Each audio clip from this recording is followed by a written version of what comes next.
بسم اللہ الرحمن الرحیم۔ خواتین و حضرات، میں ہوں رابعہ عثمان اور آپ سب کو السلام علیکم۔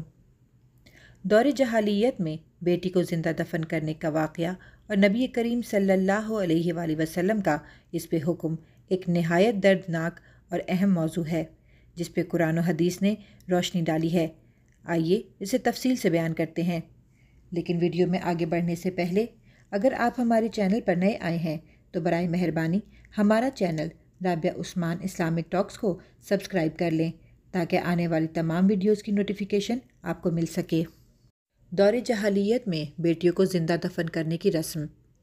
اسلام سے پہلے کا زمانہ جسے عصر جاہلیت کہا جاتا ہے، اس میں عرب معاشرہ شدید ظلم، جہالت اور گمراہی میں ڈوبا ہوا تھا۔ ان کی معاشرتی حالت بہت زیادہ خراب تھی اور خاص طور پر عورت کو بہت حقیر سمجھا جاتا تھا۔ بیٹی کو زندہ دفن کرنے کی وجہ شرمندگی کا خوف۔ عرب مرد بیٹی کو باعث شرم سمجھتے تھے۔ ان کا خیال تھا کہ اگر بیٹی جوان ہو کر کسی دشمن کے ہاتھ لگ گئی یا اغوا کر لی گئی تو خاندان کی عزت خاک میں مل جائے گی۔ معاشرتی بوجھ۔ بعض لوگ غربت کی وجہ سے بھی بیٹی کو بوجھ سمجھتے تھے کہ نہ وہ کما سکتی ہے نہ جنگ میں لڑ سکتی ہے۔ وراثت میں حصہ نہ دینا۔ وہ عورت کو جائیداد یا مال میں حصہ دینے کے بھی خلاف تھے۔ قرآن پاک کا بیان۔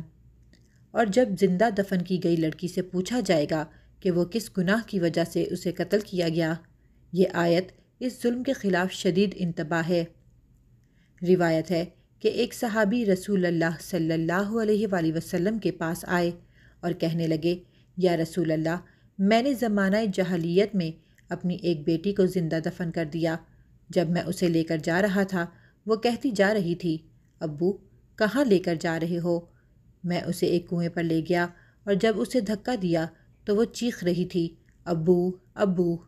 یہ بات سن کر رسول اللہ صلی اللہ علیہ وآلہ وسلم کی آنکھوں سے آنسو بہنے لگے اور آپ صلی اللہ علیہ وآلہ وسلم نے فرمایا، جس کے دل میں رحم نہیں اللہ اس پر رحم نہیں کرتا۔ نبی کریم صلی اللہ علیہ وآلہ وسلم کا حکم اور اسلام کی تعلیمات۔ اسلام نے بیٹیوں کو باعزت مقام دیا اور واضح طور پر بیٹیوں کے قتل پر سخت منع فرمایا۔ احادیث مبارکہ بیٹیوں کی پرورش پر جنت کی بشارت۔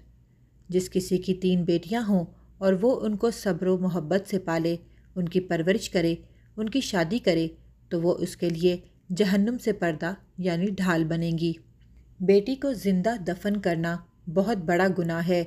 نبی کریم صلی اللہ علیہ وآلہ وسلم نے فرمایا، 7 ہلاک کر دینے والی چیزوں سے بچو۔ ان میں سے ایک ذکر یہ فرمایا، اولاد کو قتل نہ کرنا۔ اسلام نے بچیوں کو عزت دی۔ جس نے 2 بچیوں کی اچھی پرورش کی وہ قیامت کے دن میرے ساتھ یوں 2 انگلیوں کو ملا کر کہا ہوگا۔ دور جاہلیت میں بیٹی کو زندہ دفن کرنا بہت بڑا ظلم تھا۔ اسلام نے بیٹی کو رحمت قرار دیا ہے۔ رسول اللہ صلی اللہ علیہ وآلہ وسلم نے نہ صرف اس ظلم کو ختم کیا بلکہ بیٹیوں کو جنت کا ذریعہ بتایا۔ ناظرین، اسی امید کے ساتھ اجازت دیں کہ آپ کو ہماری ویڈیو پسند آئی ہوگی۔ ملتے ہیں بہت جلد ایک نئی اسلامی، تاریخی اور تحقیقی ویڈیو کے ساتھ۔ دیکھتے رہیں رابعہ عثمان اسلامک ٹاکس۔ اللہ رب العزت آپ کا حامی و ناصر ہو۔